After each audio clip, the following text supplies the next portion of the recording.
নমস্কার ভিউয়ার্স, আমি জয়। তুলসী real investment solution চ্যানেলে আপনাদের সবাইকে স্বাগত। আগের দিনের ভিডিওটিতে আমরা ইন্স্যুরেন্স সম্পর্কে জেনেছিলাম এবং একটি উদাহরণের মাধ্যমে আমরা ইন্স্যুরেন্সটিকে বোঝার চেষ্টা করেছিলাম। আজকের ভিডিওটিতে আমরা দেখব ইন্স্যুরেন্স কখন নেওয়া উচিত বা ইন্স্যুরেন্স নেওয়ার সঠিক সময় কোনটা। I will buy my insurance later. এই কথাটা আমরা বলতে শুনি যখন আমরা কোনো ইন্স্যুরেন্স টপিক রিলেটেড আলোচনার মধ্যে থাকি। সচরাচরই এই কথাটা অনেককেই আমরা বলতে শুনি। এখানে কিছু কারণ আছে এই কথাটা বলার পেছনে, যদিও সেই কারণগুলো এক একজনের কাছে এক এক রকম। প্রথম যে কারণটি সেটি হলো ল্যাক অফ প্রায়োরিটি। আমাদের লাইফের যে প্রায়োরিটি লিস্ট, সেই প্রায়োরিটি লিস্টে আমরা ইন্স্যুরেন্সকে রাখতেই ভুলে যাই, এটা ভেবে যে ইন্স্যুরেন্স হলো একটি মানি ওয়েস্ট এবং টাইম ওয়েস্ট প্রোডাক্ট। সেকেন্ড কারণটি হলো অ্যাবসেন্স অফ ফাইন্যান্সিয়াল প্ল্যানিং। এটা অবভিয়াসলি যে আমাদের কোনো প্রপার ফাইন্যান্সিয়াল প্ল্যানিংই না থাকে, তো আমাদের ইন্স্যুরেন্সের কথা মাথায় আসবে না। থার্ড কারণটি হলো আদার ফাইন্যান্সিয়াল কমিটমেন্টস। অনেক সময় আমরা দেখি যে আমাদের টাকা অন্যান্য জায়গায় এতটাই খরচ হয়ে যায় যে ইন্স্যুরেন্স নিতে আমাদের ডিলে করতে হয়। ফোর্থ কারণটি হলো ল্যাক অফ অ্যাওয়ারনেস। আবার অনেক ক্ষেত্রে আমাদের ইন্স্যুরেন্স অ্যাওয়ারনেস সেভাবে থাকেই না, যার জন্য আমরা ইন্স্যুরেন্স টপিকটাকে স্কিপ করি বা ইগনোর করার চেষ্টা করি। ফিফথ কারণটি হলো প্রোক্রাস্টিনেশন। আগের প্রবলেমগুলি যদি নাও থাকে তাও আমরা ইন্স্যুরেন্স নিতে খামোখাই টালমাটাল করি। তো ভিউয়ার্স, আজকে আমি আপনাদের বলবো যে ইন্স্যুরেন্স অ্যাকচুয়ালি কখন নেওয়া উচিত। ফার্স্ট হলো ইম্পর্টেন্স অফ আনসার্টেনিটি।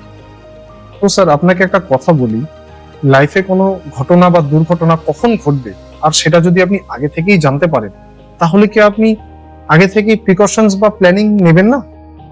আপনাদের জানার জন্য বলে রাখি যে ministry of road transport and highways এর 2023 সালের রিপোর্ট অনুযায়ী রোড অ্যাক্সিডেন্টে 1,72,000 জন নিহত এবং 4,62,000 জন আহত হয়েছে।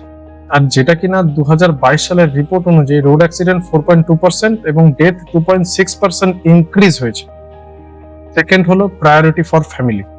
এখন ঘরের ইএমআই, বাড়ির ইএমআই চলছে, বাজেট টাইট আছে, ইন্স্যুরেন্স এখন নেব না।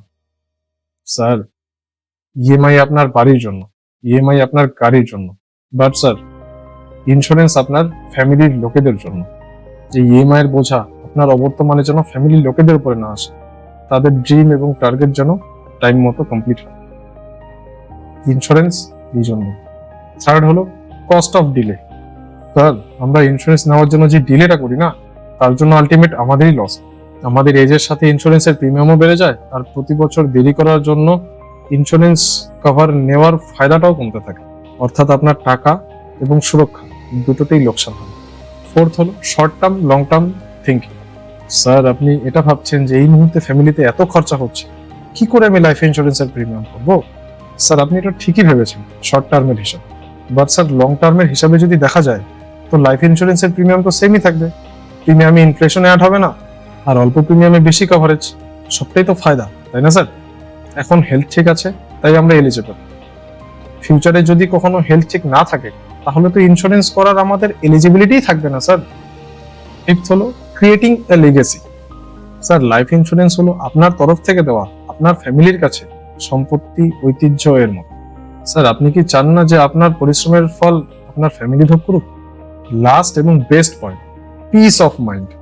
স্যার, সব থেকে বড় কথা হলো যে আপনার নিজের মানসিক শান্তি। স্যার, যখন স্যার আপনার নিজের গাড়ির ইন্স্যুরেন্স আপডেট থাকে, তখন ট্রাফিক পুলিশের সামন দিয়ে কতটা রিল্যাক্স মুডে আপনি যান, একবার ভাবুন তো স্যার।